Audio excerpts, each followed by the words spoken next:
Hello, my friends. This is Heather. This is another episode of the Back to Me podcast.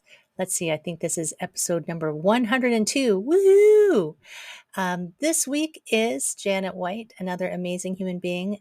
Her mantra and her program and her book are Bliss Beyond the Buzz. And just such an interesting conversation. She came from a medical background and she just decided one day to stop drinking, but she's turned that into a whole wellness program. It's just not about that. Have a listen, my friends, and let me know what you think. Take care. See you soon.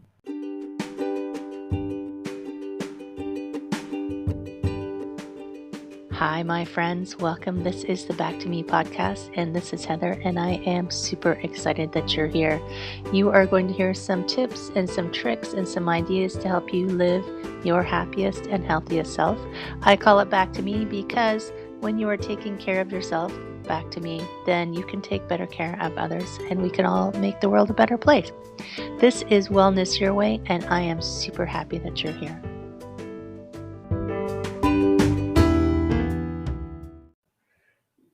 Hello, my friend. How are you doing? I hope you're having an outstanding day. This is Heather. This is the Friday edition of the Back to Me podcast, which means I get to talk to another amazing human being and the celebrity chat. And this week's celebrity is Janet White with Bliss Beyond the Buzz. I love alliterations. Oh my gosh, Janet, come on, seriously. Oh, yeah. It says it all, really. It does. I remember when I first read your bio, I thought all you need is that one line, Bliss Beyond the Buzz. And just in case people don't get it. So what caused you to create this, is it a program? Yeah, well, it's kind of a program and it's mainly a lifestyle and kind of my mantra. So I decided to quit drinking alcohol in January of 2019, and all kinds of doors opened up for me after I quit. It wasn't, I wasn't an alcoholic. I didn't have any rock bottoms or anything like that. But I had decided that I was using it to medicate and to, do like a lot of us do. Our society is very, very prone to drink. And I fell into that, and it had become a bad habit for me. And so when I quit, I had to face a lot of the raw emotions that I had been stuffing and pushing away. But once I got through that, I started thinking, oh my gosh, what else can I do? I mean, that was, what do I want to do when I grow up? What do I want to be? How do I want?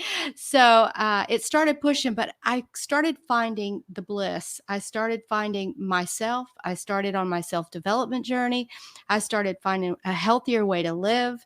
And so therefore, the bliss beyond the buzz. Right. And I think it's interesting you started, because I wonder, COVID, a lot of people might be thinking that I know when COVID came and we thought, oh, it'll just be a few months. It was like we were partying for a few months. And now people might be, we're a few years in thinking, oh, I know the first few months I did that recheck in with, I'm drinking too much. And everybody's got a coping mechanism for what's going on, but you started like way before, like you were perfectly set up for COVID. You're like, no, I've already got myself dialed in. I'm super curious on how long it took you to get past the habit, because it is a habit in some ways, right? It's just a habit of drinking, or other things. Yeah. It probably, I enjoyed alcohol. I'll just be honest. My red wine, that was my jam, and I like to party. And if you read my book and read about my story, I was in a very abusive marriage for a long time. And when I got out of that, it was kind of like, woohoo, let's, what am I going to party on, my new life. And alcohol was there to, make it more fun and to cope with. And I think, for years it wasn't an issue. I didn't even want to quit drinking. I never even dreamed I ever would. And even when I decided that I needed to slow down or take a break from alcohol, I never said, oh, I'm just going to quit drinking. That was Right. never in my mind. I was one of those people that I was the party girl. I mean, I was always the one, come on, have another glass. I'll open the second bottle. Let me buy some shots, whatever. Uh, and I, and it was a lot of fun. It was a social part of my life. And I was the one who had the flip flops that said, follow me, bring wine, when you walk in the stand. I had them. You had me at Merlot. I had all the paraphernalia. Um, but again, it had gotten to be, the tolerance had ticked up. And then I think after my sister died, was when I really noticed that I had started drinking a little bit more than I wanted to. And so in 2018, I said, I'm going to cut back. I'm going to just stop drinking so much. Well, what happens when you tell yourself you shouldn't do something? You just do it more. Yep, that's exactly. It was like the minute I said I'm not going to do this, I started like, oh, I've got to do this. And so I signed up for the 1 year no beer, which is a group of people that quit alcohol. And I said, I'm going to take a 30-day break and just make sure that I'm not an alcoholic and that I can, So I Right. did. I quit, no problem, white knuckled through. And then I went right back, And so I said to myself, what am I doing here? Is this, it's unhealthy. My daughter had just had a baby, Mm, and my granddaughter was starting to stay with me some. And I thought, man, what happens if she's spending the night and I've had even 3 glasses of wine?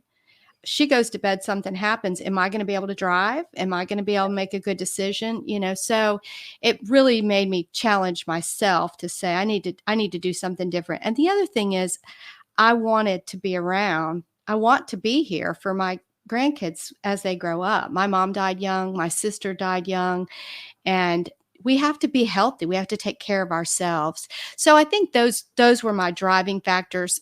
It took me in January, probably, I don't, I know you don't want to hear this, but it probably took me a good 6 months to get completely out of the habit. I stopped daily thinking about it probably 3 months in, but it's your stress, it's your coping mechanism. And what I realized, Heather, was it was as soon as I would be fine going along until I had a bad day. right. Oh my gosh. That's when you And get the most challenge. yeah. And it's like, oh my gosh, what I need to, And so that was, I didn't drink anymore since January well, I didn't drink in January of 2019. But I had only committed for a year to take Right. off because I thought those 30 days didn't do it. I went right back to drinking. I'm going to give myself a whole year. And when I get done with then I can go back to socially drinking. Well, by the time I got there, I said, I feel better. I Right. look better. I have more energy. I sleep better. There's less cancer risk. Why would I go back to it? And so I started thinking to myself that maybe I would have a glass of wine someday, or maybe I would. But the only time I ever really think about having it is when I'm having the bad day. And that's the Ah, last time I want to drink it. right. So I still haven't ever said never, never. But I know how much better I feel without it. That's amazing.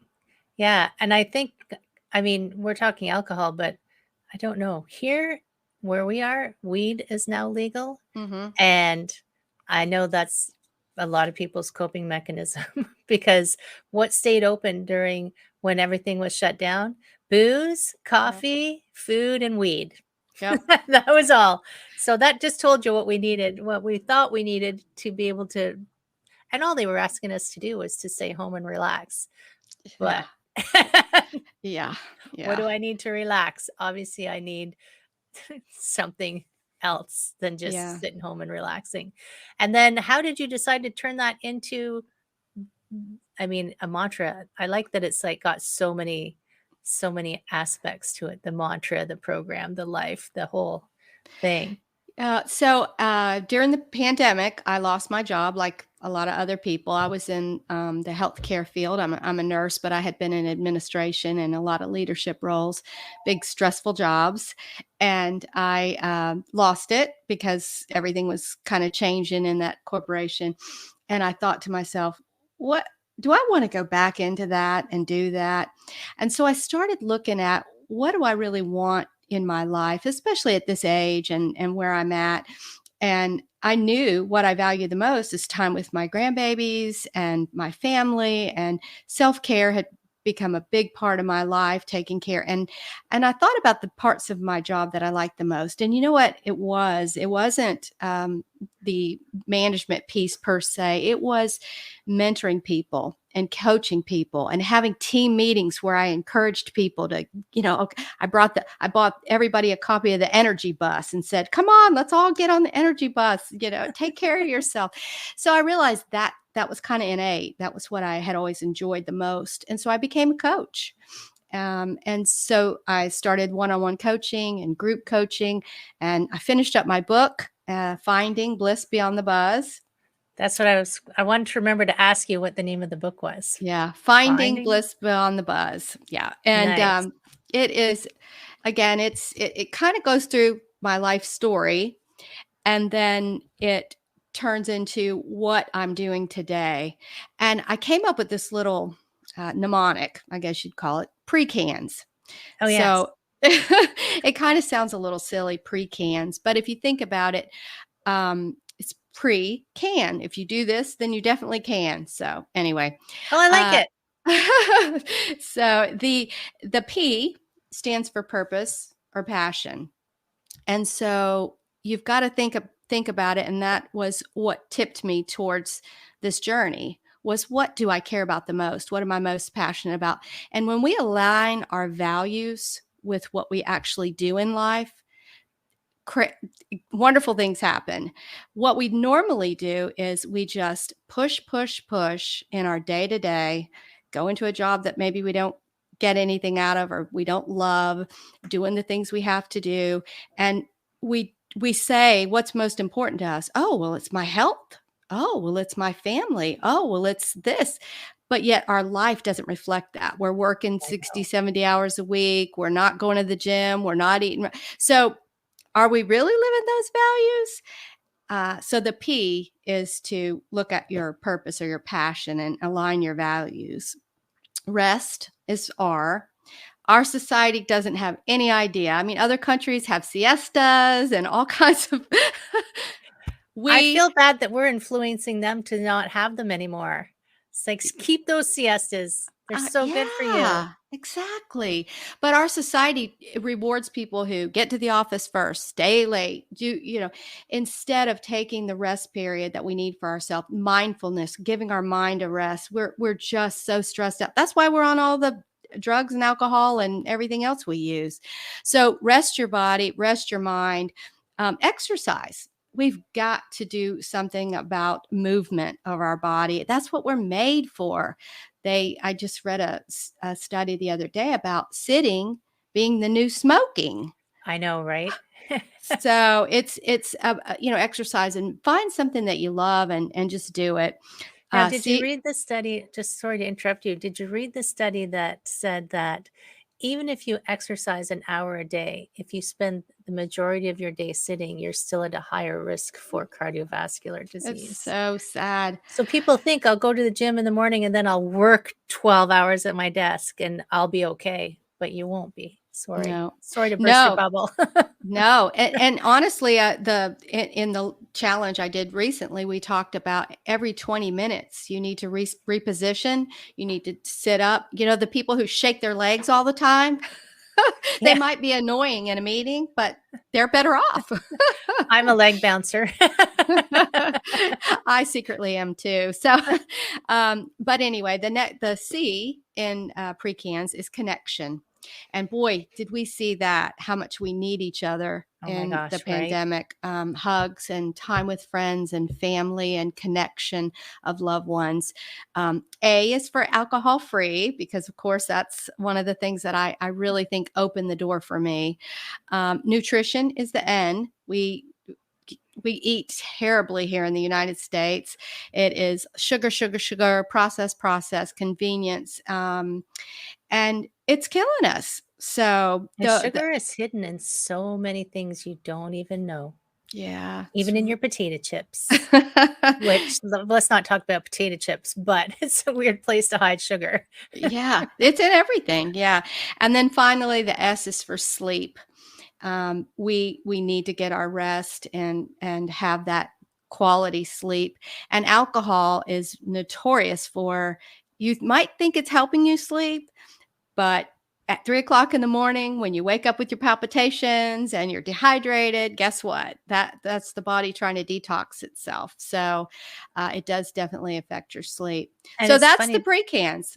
and just I mean, it's anecdotal, but I wear a Fitbit. This isn't an endorsement of Fitbit, but I actually got the Fitbit to see what was going on in my sleep because I have never been a strong sleeper, and I can track when I've had a glass of wine, Really? my heart rate stays high for most of the night. Where on the nights that I haven't had anything, my heart rate will drop. So, and you can see the quality of the sleep. I mean, I don't know how accurate the Fitbit is for knowing when you're asleep, because sometimes if I sit still for an hour, it thinks that I'm sleeping. but it can track your heart rate. And yes, when you're drinking, your heart rate won't drop during the night. It just stays high, Wow. right? That's I can I share that? I love that story. Go for that. Yeah. I'm gonna share. Now I have my own, I have exactly the same experience, not with the Fitbit per se, but the waking up in the middle of the night, my heart rate 144, or, I mean, I remember buying one of those monitors to make sure, I'm a nurse, to make sure I wasn't having an arrhythmia that was deadly. So I'm putting it on. I mean, that's a lot of work just to drink some wine, isn't it? Right. Yeah. So, and my resting heart rate went from 84 to 52 Wow. when I quit drinking. So, yeah. Because your body is like you feel relaxed. Yep. And I mean, there's a euphoric aspect to it, but you don't you can't always know what's going on behind the scenes, kind of thing. Yep. What's your body doing back in there while you're out there just having a good old time? Yeah, it's true. So I think the Bliss Beyond the Buzz, the concept, it's really a way for me to share my passion, my story, and my passion of being healthy and taking care of yourself and basically living your best life. And I think we're being lied to, as far as the alcohol goes. It's not it is toxic. It's not insidious, or, just, it's something that is harming people. And I liken it to back in the day. I'm old enough, Heather, that, cigarettes were on TV, cigarettes were in the hospital. I mean, and think about how people treated the cigarette industry or the tobacco industry. Everybody smoked. Nobody thought anything about it. And people were dying left and right. It was And super sexy back in the day. Do you remember the Marlboro oh, Man? yeah, yeah. And what was that lady, the big, tall, You've skinny come a lady? long way, baby, to the Right? Virginia Slims. Yeah. Right? Oh my gosh. And it's interesting because you just reminded me when I first graduated from university and I got my first, job, I worked in a chartered accounting firm, CPA for my American friends. And I would be in the office with my partner with the door shut and he'd be smoking up a storm. I'm thinking, I mean, I never smoked, even though my whole family smoked. I was one of those kids who's like, you can't tell me what to do. So I would do I would do exactly the opposite of Opposite. what people told me I should do, which in some ways saved my life, Right. many times because I was so stubborn. But when I think back now, I'm like, oh my gosh, the hours you're locked in an office with people just smoking like a chimney. And it wasn't until society made the change and said, you know what, we're not going to keep letting this industry market to us and tell us that everything's great and it's fun and it's sexy and it's wonderful. It's dangerous. We need to put a warning. We need to start telling people. And so I don't know that we're there with the alcohol, but there has been a new study that came out that said no amount of alcohol is safe to consume. And so you can look on the internet and find anything that you want, right? I I can re- find the study that says wine is good for Good for you. your heart. Yep, yep. Well, hey, trust me, that was me. I was Googling before I quit, how much wine can I drink and still be okay? What are the benefits of wine? I was always looking for those articles. Um, but I think my message is not about the alcoholics or about the bad industries or anything. Mine is, you feel so much better without it. It's a lifestyle change. And if you look at these things I listed, the pre-cans, if you take a look at that's 7 aspects of your life that I kind of monitor mine and put it 1 to 10. Some days there are lots of 2s, some days there's close to 10s. That's but life. right, it's a journey. But when I'm feeling the happiest, the healthiest, and the best is when those are higher, all of them. So those are the things kind of that I say, let's focus on things that make us feel good, that can keep us healthy. As we age, it just gets harder and harder. I mean, it's difficult um, to move, and the flexibility, our muscle mass. I mean, there's so many things. And a lot of these tips are just, it's easy. Drink more water, move your body, don't drink alcohol, get some sleep. I mean, yeah. So, And I think it's interesting that you have rest and sleep as 2 different measures, because sometimes when we think rest, all we think is, oh, sleep. Oh, that just means I need to go to bed earlier. But rest is different, right? yeah, rest is one of my hardest, I'll have to admit. I'm one of those doers. I've always got my to-do list in the back of my head, and there's a million things. It's almost harder for me to rest at home because I can see a million things that need to be done. But rest for me is more about my mind. Mm, So, yoga, meditation, nature. Also, this is something a lot of people don't think about, a rest, but doing something that puts you in the zone. Now, that can be painting or doing a jigsaw puzzle or reading, or that's also can be a source of rest for your mind, that you're not just thinking about all the stress and the things you have to do, that you're zoning in on something that you like. So right. anyway, it's an interesting practice. And I like that I say this to people quite often, because one of the things that I always recommend is people find a way to find a meditation practice. And for I mean, I am a meditation teacher and a yoga teacher, but meditation doesn't have to be, as I call it, sitting and navel gazing. That's not necessarily what meditation is. Meditation is just finding a way to quiet that constant chatter in your brain. And it'll never be completely silent, I think, until you are 6 feet under. But you can detach from it.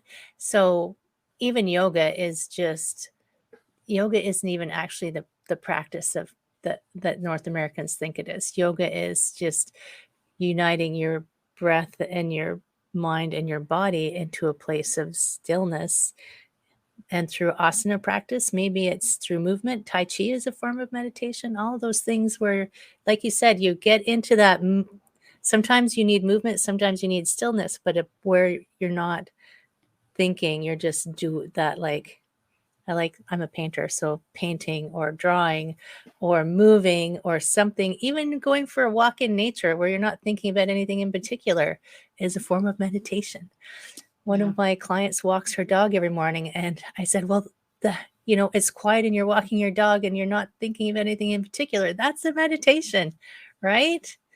So it doesn't have to look like anything. Right. Well, it's interesting. I'll never forget the first time I explored meditation. I had gone to a yoga class. It was at the YMCA in Nashville, actually, and I had never done any kind of meditation or whatever. And at the end of the class, she said, she told us to, lay still, be quiet, whatever, savasana. Next thing you know, I swear I thought it had been 20 minutes. I was like, oh my, and all I could think about was, how long is this lady going to keep us on this mat? And it was miserable for me. I was so like, I got things to do, lady, but it was 5 minutes, Heather. Now I'm better today. I can do some meditation, and I do some things to rest because it is so important. But I tell you, my first exposure, I thought this lady had lost her mind trying to keep me on that mat. And a lot of people run away screaming because they think that's what they have to do. You have to sit there for 20 minutes and not Yeah. move. Brr.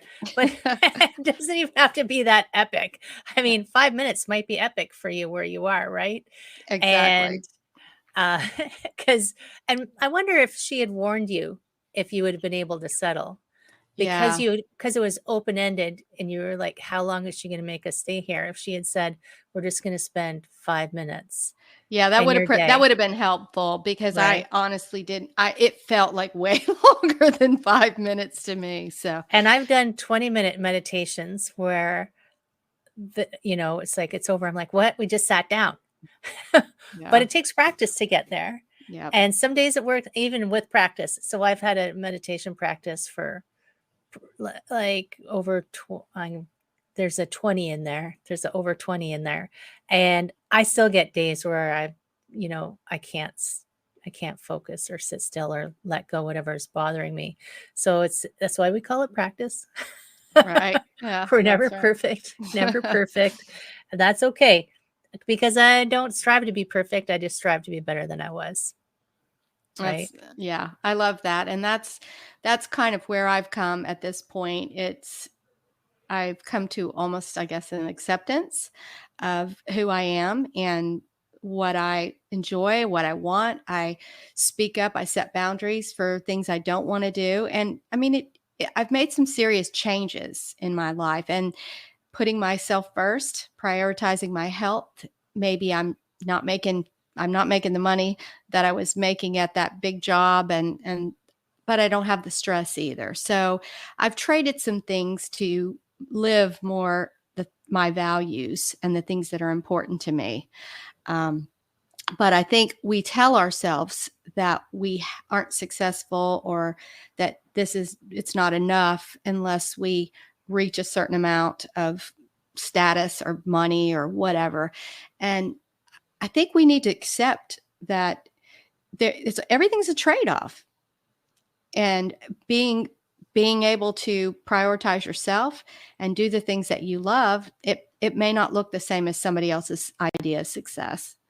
Well, and I mean, we've had that forever, I guess. How do you, from when we're little, how do you evaluate your success is in comparing it to someone else? You know, oh, look, Billy's the number one in the class. You're like, oh, I'm not number one in the class because I didn't get the highest mark. Or look, this Susie is, she's working the hardest, so she's going to be the most successful. And we reward those things, and we don't reward when people take really good care of themselves, have boundaries, know when to say no, and live true to their internal priority, or values and passions. So one of the things that I always comment to people is who are really stressed out is, what are you prioritizing in your life? How does that compare to what you actually want for your life? And Right. you alluded to that in your P of the precans. It's like, what is your passion, and does it align with does your value align with what you're actually doing? So if you're working 60 hours a week, but you're really passionate about spending time with your family, those things don't line up. Right. And you might think that you need to work those 60 hours a week so that you can bring home the big paycheck, so you can have the big house and the cottage and the big vacations.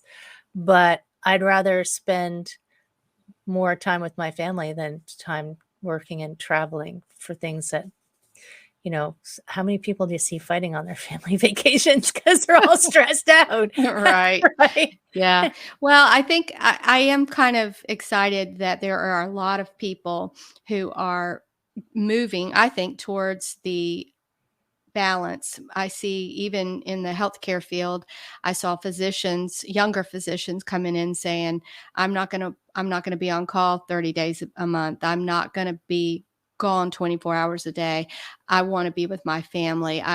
You see more and more. I see a lot of young people in this sober the sober movement that we're in. It's exciting to say, hey, it's not good for me. I'm going to do this. I want to learn about this. So I I think, everything cycles around, doesn't it? And I think there's some good that can come from having these conversations about not necessarily being having the six-figure job with the white picket fence and the boat and the cars and the mansions and the beach condos. They're great. That's nice. Maybe you will have them. But are you doing what you love? Are you taking care of yourself? I read about, Steve Jobs. I think we've probably all read that on his deathbed, that his wealth paled in comparison to, what he was facing. So at the end of the day, Right. yeah. No So, amount can save you, no. right? No. And, joy is the thief of comparison is the thief of joy. That's my favorite quote, because it's easy to compare ourselves. I wasn't as good of a podcast guest as her last week's guest, or, whatever whatever you want to compare yourself at. But that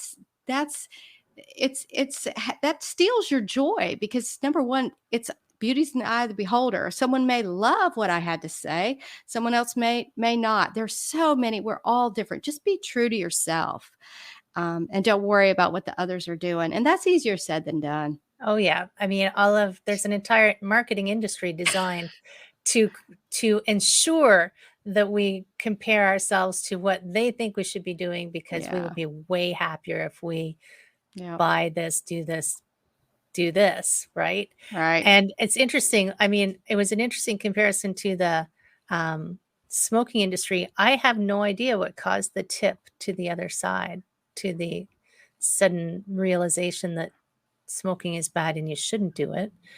I I think I think there were some lawsuits that started coming, and people started realizing that the tobacco company knew Oh, that this was caused their cancer or whatever, and so they started with that. And I did read about it. I can't remember it.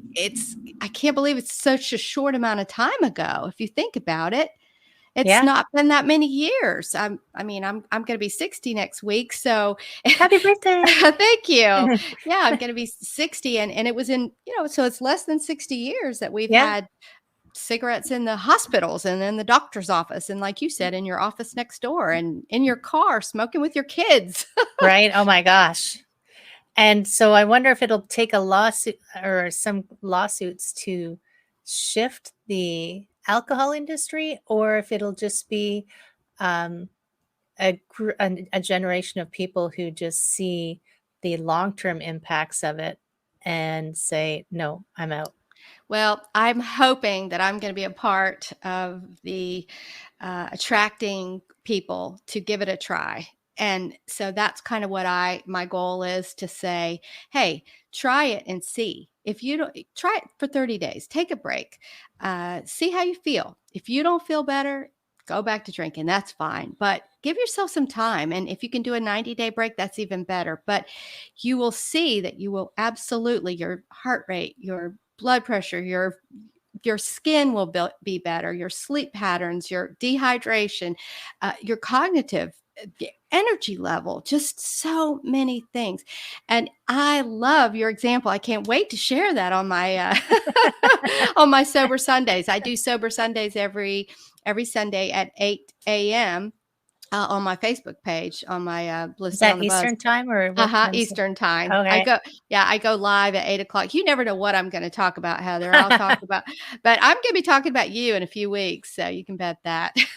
Yeah, you ping me on Facebook so I can come and just raise my hand and say There you it's the go. truth. I'll even Yeah. show you my data. I love Because it. I'm a data person, right? So I like to watch trends. I like to understand how my body works and what it's doing. I mean, I've been doing yoga for almost 23 years, just as my own practice. And it's interesting when you come from a land where you're so disconnected, and this is a lot of office workers, so disconnected from how your body works, and then you suddenly figure out how it works, and you're like, oh my God. And Yeah. then you start wanting to know more and more and more. And I personally, because I just find it fascinating, I track all of the trends of what my body's doing, and I think, okay, I can see this is doing this and this is doing this. And yeah, it's fascinating. Well, I think sometimes we don't want to see, we don't want to know. And I know that I was like that for a long time. I mean, even though I was Googling trying to find those articles The about ones that said you alcohol. could drink. Yeah. Oh, yeah, it's good for you, Janet. But I knew deep down that there's no way that it could be, especially drinking every night a couple glasses of wine. That can't be healthy.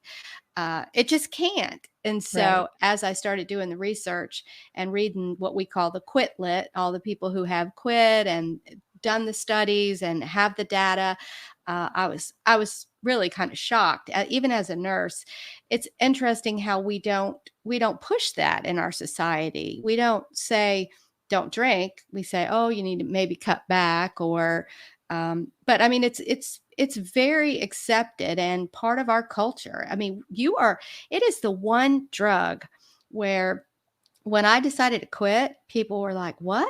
Why would you do that?" And I thought that, why don't you just cut back? Why would you completely quit? And I thought to myself, if I had been on cocaine, they wouldn't have said, "Oh, don't quit. Just cut down to one line." I mean, come They would on, have had an intervention to get you off of cocaine.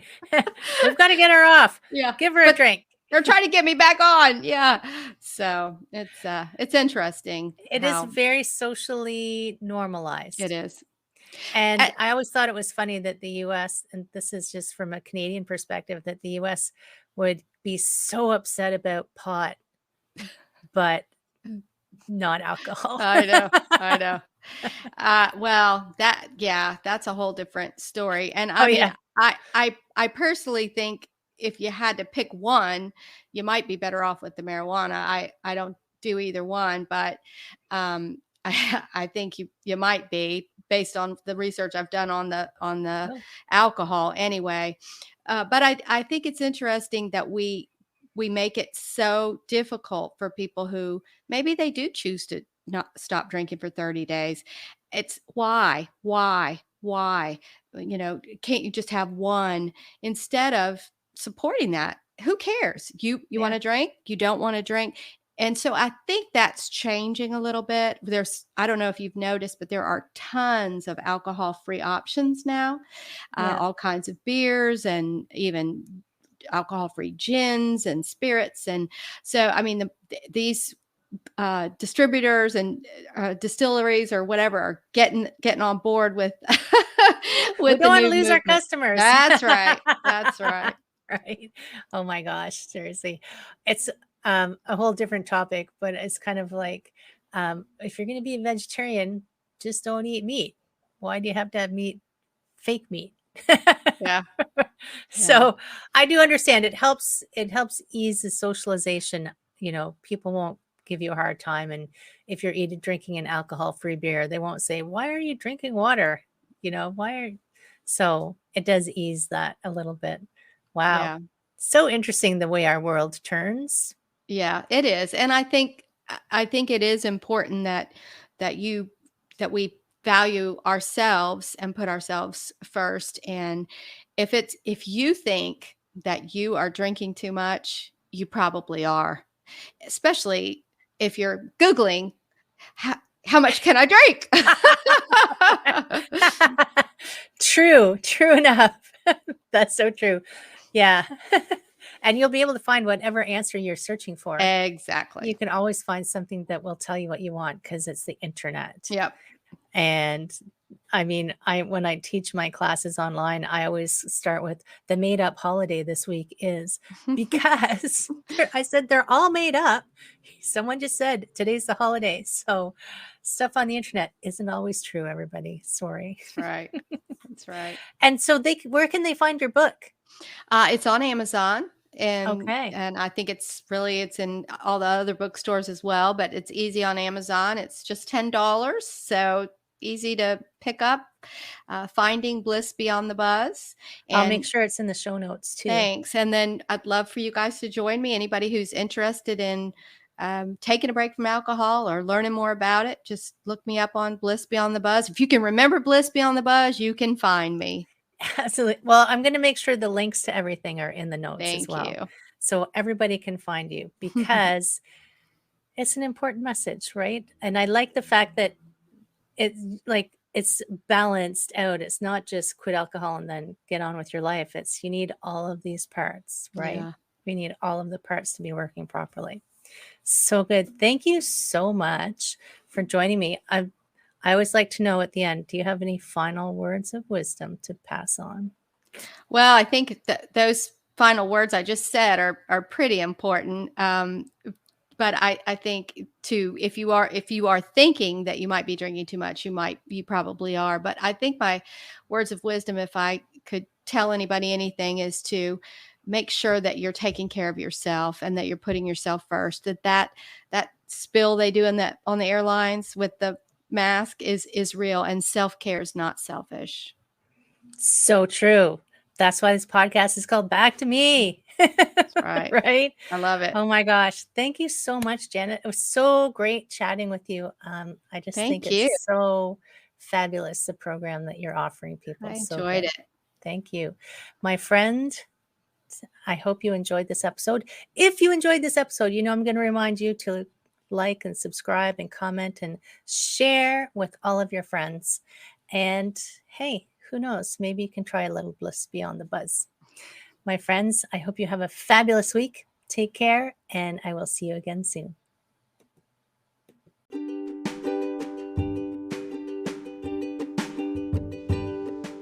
Hi, my friend. Thanks so much for listening to this entire podcast. If you found it useful and you're like me and you like helping others, please feel free to share this. Just give it a like, give it a comment. If you found something useful in it, there's a chance that someone else will find something useful as well. Also, if you have any questions at all, I can absolutely help, and I would love to help. You can email me at heather@prosperityflowcoaching.com. If you want more of this awesome content, you can follow me on Instagram, Heather Stewart Coaching. You can follow me on Facebook, Prosperity Flow Coaching. And I have a personal request. I want to help as many people as I can with these podcasts. And if you could give me a review, hopefully a good one, if you could share, if you could send this out into the world, I would truly appreciate it. I hope you have an amazing day, and I hope that you find your way to wellness by getting back to me. Take care, my friend.